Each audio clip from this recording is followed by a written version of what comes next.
ಅಂತೂ ಜಾತ್ರೆ ಥರ ಹಾಕಿಬಿಟ್ಟಿನಿ. ಜಗ ಆಯಿತು ನೋಡ್ರಿ. ಎಲ್ಲ ಅಡುಗೆ ರೆಡಿ ಆಯಿತು. ಬರ್ರಿ ಎಲ್ಲರೂ ಈ ಥರದ್ದು. ಆಮೇಲೆ ನಮ್ಮ ಫೇವ್ರೇಟ್ ಒಂದು ಮೆಣಸು ಕಾಳು ಕುಟ್ಟಾಕಿನಿ. ಪಲಾವ್ ಫಸ್ಟ್ ಟೈಮ್ ಮಾಡೀನಿ. ಯಾವಾಗೂ ನಮ್ಮೂರು ಸೈಡ್ ಇರೋರೆ ಮಾವಿನಕಾಯಿ ಏನೇ ಹೇಳ್ರಿ, ಮಾವಿನಕಾಯಿ ಸೀಸನ್ದಾಗ ಮಾವಿನಕಾಯಿ ಟೇಸ್ಟೇ ಬೇರೆ.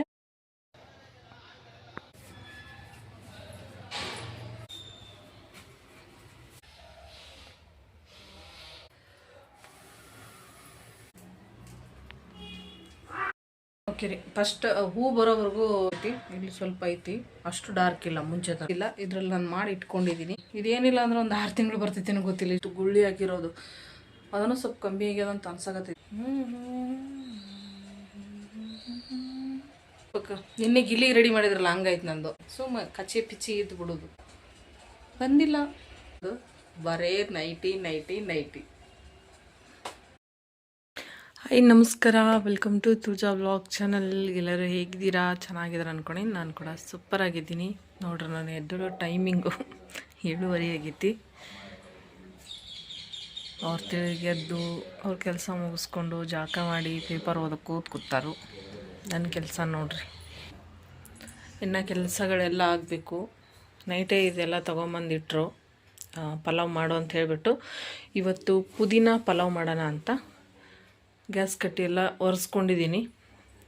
ಇದೆಲ್ಲ ತೊಳೆದಿಟ್ಟಿದ್ದೆ, ಮತ್ತೊಂದು ಸತಿ ಮುಂಜಾನೆ ಒರೆಸ್ಕೊಂಡ್ರೆ ಸಮಾಧಾನ. ಈಗ ಒರೆಸ್ಕೊಂಡಿನಿ, ಇದೆಲ್ಲ ಆಗೈತಿ. ಇನ್ನು ನೆಲ ಒರೆಸ್ಕೋಬೇಕು. ಇವತ್ತು ಶುಕ್ರವಾರ, ಪೂಜೆ ಮಾಡಬೇಕು. ಶುಕ್ರವಾರ ಹಾಕಿರೋ ಹೂವು ನೋಡ್ರಿ, ಇನ್ನು ಅದಾವೆ, ಪೂರ್ತಿ ಬಾಡಿಲ್ಲ. 8 ದಿವಸ ಆಯಿತು ಹೂವು ಹಾಕಿ, ಪೂರ್ತಿ ಹೂವನ್ನೇ ಬಾಡಿಲ್ಲ ಇನ್ನು.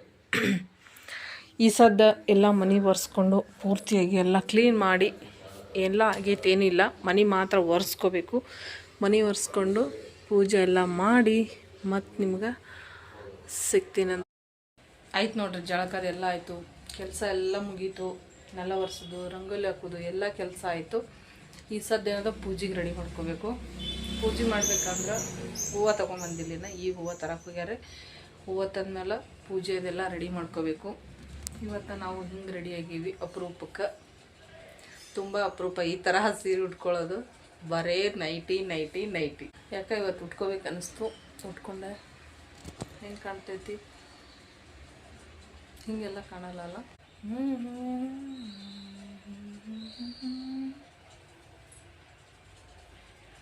ಹಿಂಗೆಲ್ಲ ಅಪರೂಪಕ್ಕೆ. ನಿನ್ನೆ ಗಿಲ್ಲಿಗೆ ರೆಡಿ ಮಾಡಿದ್ರಲ್ಲ, ಹಂಗಾಯ್ತು ನಂದು.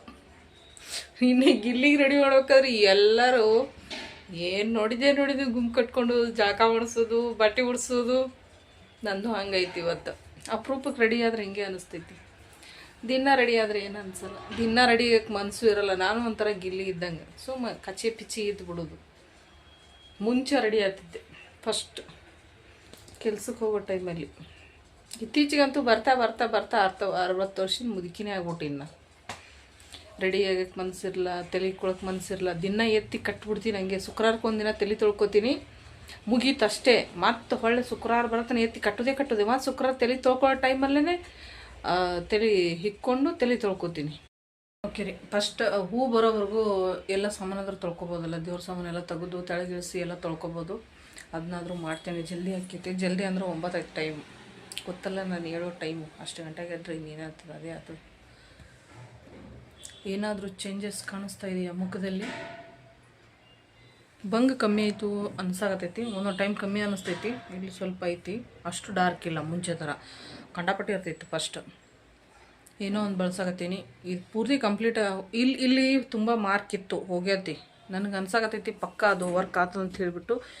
ಒಂದೇ ₹1 ಖರ್ಚಿಲ್ಲ ಅದಕ್ಕೆ. ಆ ಪೌಡ್ರಿಗೆ ಒಂದೇ ₹1 ಖರ್ಚಿಲ್ಲ. ಇದರಲ್ಲಿ ನಾನು ಮಾಡಿ ಇಟ್ಕೊಂಡಿದ್ದೀನಿ. ಇದರಲ್ಲಿ ಸ್ವಲ್ಪ ಐತಿ. ಇಲ್ಲೊಂದು ಡಬ್ಬಿ ಮಾಡಿ ಇಟ್ಕೊಂಡಿನಿ ನೋಡ್ರಿ. ಏನು ಅಂಗಡಿಯಿಂದನೂ ತರೋದಿಲ್ಲ, ಏನೂ ಇಲ್ಲ ನೋಡ್ರಿ. ಫ್ರೀಯಾಗಿ ಸಿಗ್ತೈತಿ ಪೌಡ್ರ್. ಇಷ್ಟು ಮಾಡಿ ಇಟ್ಕೊಂಡಿನಿ. ಇದೇನಿಲ್ಲ ಅಂದ್ರೆ ಒಂದು 6 ತಿಂಗಳು ಬರ್ತೈತಿ ಗೊತ್ತಿಲ್ಲ. ಇಷ್ಟು ಪೌಡ್ರ್ ದಿನ ಇಷ್ಟು ಕೊಬ್ಬರಿ ಎಣ್ಣೆ ಮಿಕ್ಸ್ ಮಾಡಿ ಹಚ್ಕೊಂಡ್ರೆ ಸಾಕು. ಏನೂ ಕೆಮಿಕಲ್ ಇಲ್ಲ, ₹1 ಖರ್ಚಿಲ್ಲ, ಅದು ಇಲ್ಲ ಇದು ಇಲ್ಲ, ಏನೂ ಇಲ್ಲ. ಕೊಬ್ಬರಿ ಎಣ್ಣೆ ಮಿಕ್ಸ್ ಮಾಡ್ಕೊಂಡು ಹಚ್ಕೊಳ್ಳೋದು. ಅದೇನು ಪೌಡ್ರ್, ಅದು ಏನು ಎದರಿಂದ ಮಾಡ್ಕೊಂಡಿದ್ದೀನಿ ಅಂತ ಹೇಳ್ತೀನಿ. ನನಗಂತೂ ತುಂಬ ವರ್ಕ್ ಆಗಿದೆ ಅಂತ ಅನಿಸ್ತದೆ. ನೀವೇ ನೋಡ್ತಿರ್ಬೋದು. ಈಗ ಮತ್ತು ಗುಳ್ಳಿನೂ ಕಮ್ಮಿ ಆಗ್ಯಾವ. ಕಲಿ ಭಾಳ ಇತ್ತು, ಇಲ್ಲೆಲ್ಲ ಕಲಿ ಇತ್ತು ಗುಳ್ಳಿ ಆಗಿರೋದು. ಅದನ್ನು ಸ್ವಲ್ಪ ಕಮ್ಮಿ ಆಗ್ಯದ ಅಂತ ಅನ್ಸಾಕತ್ತೈತಿ. ಏನೇನೋ ಪ್ರಯತ್ನ ಮಾಡಿದೆ ದುಡ್ಡು ಖರ್ಚು ಮಾಡಿ ಖರೆ, ಆದರೆ ದುಡ್ಡು ಖರ್ಚು ಮಾಡ್ದೇ ಒಂದು ವರ್ಕ್ ಆಗತೈತಿ ಅಂದರೆ ಯಾಕೆ ಬಿಡಬೇಕು ಅಲ್ವಾ? ಅದನ್ನು ಕಂಟಿನ್ಯೂ ಮಾಡೋಣ. ನಮ್ಮ ಹೂವು ಬತ್ತು ಹಿಂಗೆ ಮಾತಾಡ್ಕೊತಿದ್ರೆ ಸ್ವಲ್ಪ ಬಂದು ನನಗೆ ದೇವ್ರ ಪೂಜೆ ನಾನು ಮಾಡೋದಿಲ್ಲ, ಅವ್ರು ನನಗೆ ಪೂಜೆ ಮಾಡಿಬಿಡ್ತಾರೆ. ಹೂವು ತೊಗೊಂಬಂದರು, ಆದ್ರೆ ಕಟ್ಟಿರೋ ಹೂವು ತೊಗೊಂಬಂದಿರಲಿಲ್ಲ, ನಾನೇ ಕಟ್ಕೋಬೇಕಾಗಿತ್ತು. ಸ್ವಲ್ಪನೇ ತೊಗೊಂಬಂದಿದ್ರು. ಎಲ್ಲ ಕಳ್ಸಿದ ಮೇಲೆ ಇಡ್ಲಾಕ ಬೇಕಂತ ಹೇಳ್ಬಿಟ್ಟು ಒಂದು 4-5 ಹೂವು ಹಾಕಿ ನಾನೇ ಕಟ್ಕೊಂಡೆ. ಅದೆಷ್ಟು ಹೂವು ಕಟ್ಕೊಂಡೆ, ಸ್ವಲ್ಪ ಬಿಡಿ ಹೂವನ್ನ ಇಟ್ಕೊಂಡೆ. ಪೂಜೆಗೆ ಎಲ್ಲ ಫೋಟೋದ ಮೇಲೆ ಆಗಲಿ ದೇವ್ರ ಮೇಲೆ ಬರ್ತಾವಂತ ಹೇಳ್ಬಿಟ್ಟು ಹೊಟ್ಟೆ ತೊಳ್ಕೊಂಡು ಬಂದ್ಮೇಲೆ ಆಪ್ರೇಷನ್ ಆಪ್ರೇಷನ್ ಅಂತೀನಿ, ದವಾಖಾನೆಗೆ ಹೋಗಿ ಹೊಟ್ಟೆ ತೊಳ್ಕೊಂಡು ಬಂದಮೇಲೆ ಹೊಟ್ಟೆ ಅವತಾರನೇ ಬೇರೆ ಆಗ್ಬಿಟ್ಟೈತಿ. ನನ್ನನ್ನು ನೋಡಿಬಿಟ್ರೆ ಒಂದು 4-5 ತಿಂಗಳು ಬಸ್ರಿ ಹೆಂಗಸ್ರ ಥರ ಕಾಣೋ ಥರ ಆಗ್ಬಿಟ್ಟೈತಿ. ಅದು ಯಾಕಂತ ಗೊತ್ತಿಲ್ಲ, ಹಂಗಾಗುತ್ತೆ ಏನಂತ ನನಗೂ ಗೊತ್ತಿಲ್ಲ. ಗೊತ್ತಿರೋರು ಇದ್ದರೆ ಕಮೆಂಟ್ ಮಾಡಿರಿ. ಹೊಟ್ಟೆ ತೊಳ್ಕೊಂಡ್ಮೇಲೆ ನಿಜವಾಗ್ಲೂ ನನ್ನ ಮನುಷ್ಯಳೇ ಚೇಂಜ್ ಆಗ್ಬಿಟ್ಟಿನಿ ಅಂತ ಅನ್ಸಾಕತ್ತೈತಿ ನನಗೆ. ಏನಂತ ಗೊತ್ತಿಲ್ಲ. ಒಟ್ಟು ಹಂಗೆ ಹಾಕೋದು ಏನೋ ಯಾರೋ ಒಬ್ರು ಹೇಳಿದ್ರು ನನ್ನ ಮನುಷ್ಯ ಸಣ್ಣ ಆಗ್ತದ ಒಣಗ್ತದ ಅಂತ ಹೇಳಿದ್ರು. ನಾನು ನೋಡಿದ್ರೆ ಬಲೂನ್ ಥರ ಊದ್ಕೊಳಕತ್ತೀನಿ. ಗೊತ್ತಿಲ್ಲ ಭಗವಂತ, ನಾನು ಒಣಗಿದ್ರೆ ಸಾಕನ್ನಂಗೆ ಆಗ್ಬಿಟ್ಟೈತಿ. ನಿಜವಾಗ್ಲೂ ದಪ್ಪ ಆಗಕ್ಕೆ ನನಗೆ ಸ್ವಲ್ಪನೂ ಇಷ್ಟ ಇಲ್ಲ.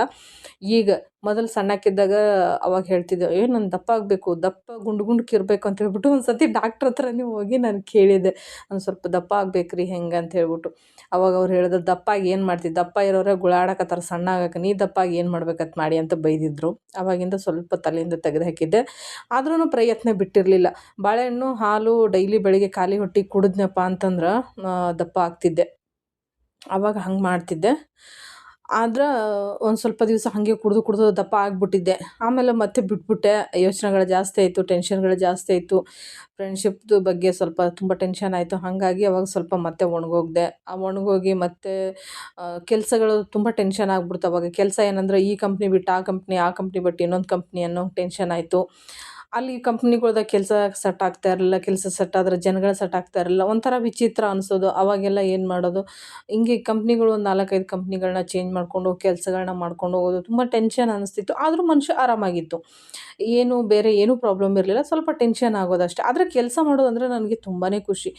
ಕೆಲಸದ ವಿಚಾರ ಅಂದ್ರೆ ಸಿಕ್ಕಾಪಟ್ಟೆ ಖುಷಿ ವಿಚಾರ ನನಗೆ. ಅವಾಗ ಏನಪ್ಪ ಅಂತಂದ್ರೆ ಒಟ್ಟು ನಾನು ಕೆಲಸ ಮಾಡಬೇಕು, ದುಡಿಬೇಕು ಅನ್ನೋ ತುಂಬ ಹಂಬಲ. ಅದರಲ್ಲಿ ನನಗೆ ಸುಸ್ತು ಆಯಾಸ ಅನ್ನೋದು ಏನೂ ಅನ್ನಿಸ್ತಾನೆ ಇರಲಿಲ್ಲ. ಏನಂದ್ರೆ ನನ್ನ ಮಕ್ಕಳಿಗೆ ಓದಿಸ್ಬೇಕು. ಅವಾಗ ಒಂಥರ ವಿಚಾರಗಳನ್ನೇ ಬೇರೆ ಇದ್ದು. ಆಮೇಲೆ ಎಲ್ಲ ಚಂದೇ ನಡಕತ್ತಿತ್ತು. ತುಂಬ ಖುಷಿಯಾಗಿದ್ವಿ. ಎಷ್ಟು ಖುಷಿಯಾಗಿದ್ವಿ ಅಂದ್ರೆ ರಾಜ ರಾಣಿ ಕೂಡ ಅಷ್ಟು ಖುಷಿಯಾಗಿರ್ತಿರ್ಲಿಲ್ಲ, ಅಷ್ಟು ಆರಾಮಾಗಿರೋಕ್ಕೆ ಸಾಧ್ಯನೇ ಇಲ್ಲ ಅಂತ ನಾವು ಅನ್ಕೋತಿದ್ವಿ. ನಿಜವಾಗ್ಲೂ ಹಂಗೆ ಅಂದ್ಕೊಂಡಿದ್ದಕ್ಕೆ ನಮ್ಮ ಕಣ್ಣು ದೃಷ್ಟಿ ನಮಗೆ ಐತೇನೋ ಅನ್ನಿಸ್ತು ನನಗೆ. ಒಂದು ಸ್ವಲ್ಪ ದಿವಸ ಆದಮೇಲೆ ತುಂಬಾ ಪ್ರಾಬ್ಲಮ್ಸ್ಗಳು ಬಂದು ಜೀವನದಲ್ಲಿ ಸಿಕ್ಕಾಪಟ್ಟೆ ಅಂದರೆ ಸಿಕ್ಕಾಪಟ್ಟೆ ಬಂದು. ಅದು ಹೇಳ್ಕೊಳ್ಳೋಕ್ಕೆ ಈ ಟೈಮ್ ಇಲ್ಲ. ಇನ್ನೊಂದು ದಿನ ನಾನು ಖಂಡಿತ ಹೇಳ್ತೀನಿ ಏನೆಲ್ಲ ಆಯ್ತಂತ. ಹೇಳ್ಕೊಳ್ಳೋಂಗೆ ಇಲ್ಲ. ಏನಂದರೆ ನಮ್ಮ ಸಂಸಾರ ಒಡೆದು ಛಿದ್ರನೇ ಆಗೋಗ್ಬಿಟ್ಟಿತ್ತು. ವಾಪಸ್ ಕೂಡುತ್ತಾ ಇಲ್ಲೋ ಅನ್ನೋ ಥರ ಆಗಿಬಿಟ್ಟಿತ್ತು. ಅಂದರೆ ಬೇರೆ ಏನು ಆಗಿರಲಿಲ್ಲ, ಆದರೂ ಮನಸ್ತಾಪ ಅಷ್ಟೊಂದಿತ್ತು ಮನೆಯಲ್ಲಿ. ತುಂಬ ಕದನಗಳು, ಜಗಳಗಳು. ಅದು ಕೆಲವು ಜನರ ಕಿವಿ ಮಾತು, ಚುಚ್ಚು ಮಾತು, ಚಾಡಿ ಮಾತುಗಳು, ಇಲ್ಲದೆ ಸಲ್ಲದ್ದೆಲ್ಲ ಹೇಳೋದು, ಈ ಥರದ್ದೆಲ್ಲ ನಡೆದು ಜೀವನದಲ್ಲಿ ತುಂಬ ಏರುಪೇರಾಯಿತು. ಸ್ವಲ್ಪ ಆಗಿಲ್ಲ, ಸಿಕ್ಕಾಪಟ್ಟೆ ಏರುಪೇರು ಆಗೋಯಿತು. ಬೆಳಗ್ಗೆ ಎದ್ರೇ ಕಣ್ಣು ಬಿಟ್ರೇ ಜಗಳ ಆಗ್ಬಿಟ್ರೆ, ತಿರ್ಗಾ ಕಣ್ಣು ಮುಚ್ಚಿ ನಿದ್ದೆ ಮಾಡೋವರೆಗೂ ಜಗಳ. ಮನೆಗೆ ನಾನು ಕೆಲಸ ಮಾಡ್ಕೊಂಡು ಮನೆಗೆ ಬಂದು ಕಾಲು ಇಡಂಗಿಲ್ಲ ಮನೆ ಒಳಗಡೆ. ಅಷ್ಟೊಂದು ಕದನಗಳು. ಅದು ಯಾಕೆ ಆಗ್ತಾಯಿತ್ತು ಅಂತಲೇ ಗೊತ್ತಿಲ್ಲ. ಸಡನ್ನಾಗೆ ಸ್ಟಾರ್ಟ್ ಆಗಿಬಿಡೋದು. ತುಂಬಾ ಬೇಜಾರು ಅನ್ನಿಸ್ತಿತ್ತು ಆವಾಗ. ಅದಾದಮೇಲೆ ಸ್ವಲ್ಪ ದಿವಸ ಚೆನ್ನಾಗಿದ್ದೀವಿ ಅಂತ ಅನ್ನೋಷ್ಟರಲ್ಲೇ ನನಗೆ ಪ್ರಾಬ್ಲಮ್ನ ಸ್ಟಾರ್ಟ್ ಆಯಿತು. ತಿಂಗಳ ಅನ್ನೋದಾಗಲಿ ಈ 3 ತಿಂಗಳು ನಾನು ಅನುಭವಿಸಿದ್ದು. ಇದು ಟೈಫಾಯ್ಡ್ ಆಯಿತು. ಸಿದ್ಧಾರ್ಥಗೆ ಹಾಸ್ಟೆಲ್ ಬಿಟ್ಟು ತುಂಬ ಟೈಫಾಯ್ಡ್ ಆಯಿತು, ಜ್ವರಗಳು ಬಂದು. ಅವಾಗೆಲ್ಲ ಆಗಿ ಸ್ವಲ್ಪ ಸುಧಾರಿಸ್ಕೊಂಡೀನಿ ಅಂತ ಅನ್ನೋ ವಾರದಲ್ಲೇ ನನಗೆ ಈ ಬ್ಲೀಡಿಂಗ್ ಅನ್ನೋದು ಪ್ರಾಬ್ಲಮ್ ತುಂಬಾ ಆಯಿತು. ಅವಾಗ ನನಗೆ ಇಲ್ಲಿವರೆಗೂ ಅದರ ನರಕನ ಅನುಭವಿಸ್ಕೊಂಡು ಬಂದೆ. ಈ ತಿಂಗಳಲ್ಲಿ ನಾನು ಸ್ವಲ್ಪ ಆರಾಮಾಗಿದ್ದೀನಿ ಅಂತ ಅನ್ನಿಸ್ತಾ ಇದೆ. ದೇವರ ಆಶೀರ್ವಾದ ಸದಾ ಹಿಂಗೆ ಇರಲಿ ಅಂತ ನಾನು ಇವತ್ತು ಕೇಳ್ಕೊತೀನಿ. ಕೊನೆವರೆಗೂ ಇಷ್ಟೇ ಇಡು ಭಗವಂತ. ಎಲ್ಲರನ್ನೂ ಅಷ್ಟೇ, ಯಾರು ಕಷ್ಟ ಅಂತ ನಿನ್ನ ಕೈ ಮುಗಿತಾರೋ ದಯವಿಟ್ಟು ಅವ್ರನ್ನ ಕಾಪಾಡು. ದುಡ್ಡಿರೋರನ್ನ ಹೆಂಗಾದರೂ ಬದುಕೊಂಡ್ಬಿಡ್ತಾರೆ. ಈ ದುಡ್ಡಿಲ್ಲ, ದುಡಿಯೋಕ್ಕಾಗಲ್ಲ, ಅದು ತುಂಬಾ ಕಷ್ಟ. ಆ ಜೀವನ ಬದುಕೋದಾಗಲಿ, ಆ ಸಂಸಾರ ನಡೆಸೋದು ತುಂಬ ಅಂದರೆ ತುಂಬ ಕಷ್ಟ. ಅದರಲ್ಲಿ ಮಕ್ಕಳನ್ನ ಓದಿಸೋದಿದೆಯಲ್ಲ, ಅದ್ರ ಮುಂದೆ ಹೇಳೋಕ್ಕಾಗಲ್ಲ, ಅಷ್ಟು ಇರುತ್ತೆ ಕಷ್ಟಗಳು. ಎಲ್ಲ ದೇವ್ರ ಕೈ ಹಿಡ್ದಿದ್ದಾನೆ ಅಂತ ಅನ್ಕೋತೀನಿ. ಯಾಕಂದರೆ ನನಗೆ ಇದೆಲ್ಲ ಆಗುತ್ತಂತ ನನ್ನ ಮಗನ್ನ ಹಾಸ್ಟೆಲ್ಗೆ ಸೇರಿಸಿದ್ದಾನೆ ದೇವರು ಅನ್ನೋಷ್ಟು ಆಗಿದೆ ನನಗೆ. ನೋಡ್ರಿ, ಈ ರೀತಿ ಪೂಜೆ ಎಲ್ಲ ಆಯಿತು.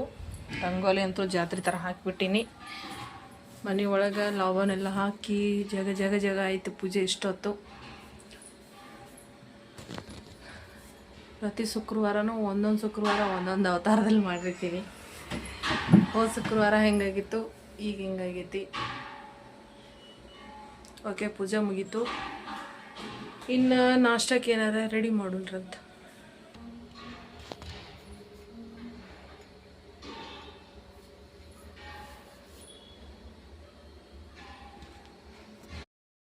ಆಯ್ತು ನೋಡ್ರಿ, ಎಲ್ಲ ಅಡುಗೆ ರೆಡಿ ಆಯಿತು. ಬರ್ರಿ ಎಲ್ಲರೂ ಊಟ ಮಾಡೋನು. ಇವತ್ತು ನಾವು ಮಾಡಿದೆವು ಪುದೀನ ಪಲಾವ್. ಕೆಂಪು ಕ್ಯಾರೆಟ್ ಹಾಕಿ ಮಾಡೀವಿ ಈ ಥರದ್ದು ಫಸ್ಟ್ ಟೈಮ್. ಆಮೇಲೆ ನಮ್ಮ ಫೇವ್ರೇಟ್ ಏನಪ್ಪ ಅಂದ್ರೆ ಸಪ್ಪನ ಮಾದ್ಲಿ. ನೋಡ್ರಿ ಇಲ್ಲಿ ಇದು ಸೀಕಣಿ ಮಾವಿನಕಾಯಿ ರಸ. ಈ ದಿನದಾಗೂ ಮಾವಿನಕಾಯಿ ರಸ ಸಿಗ್ತದಂದ್ರೆ ವಿಚಿತ್ರ ಅನ್ನಿಸ್ತೈತಲ್ಲ. ಒಂದು ಮೆಣಸು ಕಾಳು ಕುಟ್ಟಾಕಿನಿ, ಒಂಥರ ಟೇಸ್ಟ್ ಡಿಫ್ರೆಂಟ್ ಆಗಿರ್ತೈತೆ ಅಂಥೇಳಿ. ಇದಿಷ್ಟು ಇವತ್ತಿನ ಮಧ್ಯಾಹ್ನದ ಊಟ. ಬೆಳಗ್ಗೆ ಅವಲಕ್ಕಿ ನಾಷ್ಟ ಆಯಿತು, ಈ ಸದ್ದ ಇದಿಷ್ಟು ಊಟ. ನಾನು ಪುದೀನ ಪಲಾವ್ ಫಸ್ಟ್ ಟೈಮ್ ಮಾಡೀನಿ, ಯಾವಾಗೂ ಮಾಡಿಲ್ಲ, ಇವತ್ತೇ ಫಸ್ಟ್ ಮಾಡಿದ್ದು. ಅದು ಬಾಸುಮತಿ ರೈಸ್ ಅಕ್ಕಿ ತೊಗೊಂಡು ಮಾಡಿರೋದು. ಗೊತ್ತಿಲ್ಲ ಹಿಂಗೆ ಟೇಸ್ಟ್ ಆಗಿದೆ ಅಂತ. ಆಮೇಲೆ ಟೇಸ್ಟ್ ಮಾಡೋಣ. ಫಸ್ಟು ಮಾದ್ಲಿ ಮತ್ತು ಏನಿದು ಮಾವಿನಕಾಯಿ ರಸ ಊಟ ಮಾಡೋಣ ಅಂತ. ನಾವು ಹೆಂಗೆ ಊಟ ಮಾಡ್ತೀವಿ ನೋಡ್ರಿ, ಈ ಥರ. ಬೆಲ್ಲ ಇನ್ನೊಂದು ಚೂರು ಕರಗಬೇಕು, ಆದ್ರೆ ನಮಗೆ ತಾಳ್ಮೆ ಇಲ್ಲ. ನಮಗೆ ಇಷ್ಟವಾದ ಅಡುಗೆ ಇದ್ರೆ ತಾಳ್ಮೆ ಇರಲ್ಲ ಅಲ್ರಿ, ಹಾಗೆ ಈ ಥರ ಹಾಕೊಂಬಿಟ್ಟು ಈ ಥರ ತಿನ್ಬೇಕ್ರಿ. ಇದು ಟೇಸ್ಟು ಸಖತ್ತಾಗಿರ್ತೈತಿ. ನಾನು ಪ್ರತಿಯೊಂದು ಸತಿ ಹೆಂಗೆ ಹೇಳ್ತೀನಿ ಅಂದ್ಕೊಬಿಟ್ರೆ, ಕೆಲವೊಂದು ಅಡುಗೆ ಕೆಲವೊಬ್ರಿಗೆ ಇಷ್ಟ ಆಗೋಲ್ಲ, ಈ ಥರ ಕೆಲವೊಬ್ರಿಗೆ ಇಷ್ಟ ಆಗೋಲ್ಲ. ಆದ್ರೆ ನಮಗೆ ಭಾಳ ಇಷ್ಟ. ನಮಗೇಂತಲ್ಲ, ನಮ್ಮೂರ ಕಡೆ ಕೆಲವೊಬ್ರಿಗೆ ಉಣ್ತಾರೆ, ಕೆಲವೊಬ್ರು ಉಣ್ಣಲ್ಲ. ಹಾಗೆ ನಮ್ಮೂರು ಸೈಡ್ ಇರೋರೆ ಒಬ್ಬೊಬ್ರು 3 ಕಿಲೋಮೀಟ್ರ್ ದೂರ ಮುರಿತಾರೋ. ಆದ್ರೆ ನಮಗಿಷ್ಟ ಇದು. ಸೂಪರಾಗೈತಿ. ಆದ್ರೆ ಮಾವಿನಕಾಯಿ ಏನೇ ಹೇಳ್ರಿ, ಮಾವಿನಕಾಯಿ ಸೀಸನ್ದಾಗ ಮಾವಿನಕಾಯಿ ಟೇಸ್ಟೇ ಬೇರೆ, ಇವಾಗೇ ಬೇರೆ. ಪರವಾಗಿಲ್ಲ, ಚೆನ್ನಾಗೈತೆ. ನಮ್ಮ ಮನೆಯವ್ರು ಇವತ್ತು 2 ಹೊಟ್ಟೆ ಆಗಿರ್ತಾವೆ ಇದು ಇದ್ರೆ. ಇದು ಅಂತೂ ಟೇಸ್ಟು ಸಖತ್ತಾಗೈತೆ. ಪಲಾವ್ ಟೇಸ್ಟ್ ಆಮೇಲೆ ಹೇಳ್ತೀನಿ ನಿಮಗೆ. ಪಲಾವ್ ಟೇಸ್ಟ್ ಮಾಡ್ತೀವಿ. ಪಲಾವ್ ಹೆಂಗೈತಿ ನೋಡೋಣ. ಪುದೀನ ಪಲಾವ್ ಗೊತ್ತಿಲ್ಲ, ಇಷ್ಟ ಇಲ್ಲ, ಆದರೂ ಮಾಡೀನಿ ಟೇಸ್ಟ್ ನೋಡೋಕ್ಕೆ.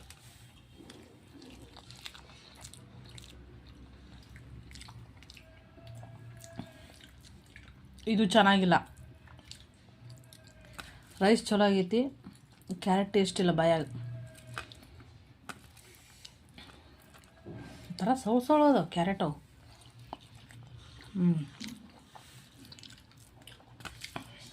ಪಲಾವ್ ಸೂಪರ್. ಆಮೇಲೆ ಎಲ್ಲ ಸೈಡ್ ತೆಗಿರುತ್ತೆ ಕ್ಯಾರೆಟ್. ಓಕೆ, ಬಾಯ್ ಫ್ರೆಂಡ್ಸ್, ಇಷ್ಟೇ ಸಾಕು ವಿಡಿಯೋ. ಮತ್ತು ನಾಳೆ ವಿಡಿಯೋದಲ್ಲಿ ಸಿಗ್ತೀನಿ. ಈ ವಿಡಿಯೋ ಇಲ್ಲಿಗೆ ಏನು ಮಾಡ್ತಾಯಿದ್ದೀನಿ. ನಿಮಗೂ ಕೂಡ ಎಲ್ಲರಿಗೂ ಇಷ್ಟ ಆಗಿದೆ ಅಂದ್ಕೊಂಡಿದ್ದೀನಿ. ಇಷ್ಟ ಆದರೆ ಲೈಕ್ ಮಾಡಿ, ಕಮೆಂಟ್ ಮಾಡಿ, ಚಾನಲ್ ಸಬ್ಸ್ಕ್ರೈಬ್ ಮಾಡಿ. ಬಾಯ್ ಎಲ್ಲರಿಗೂ.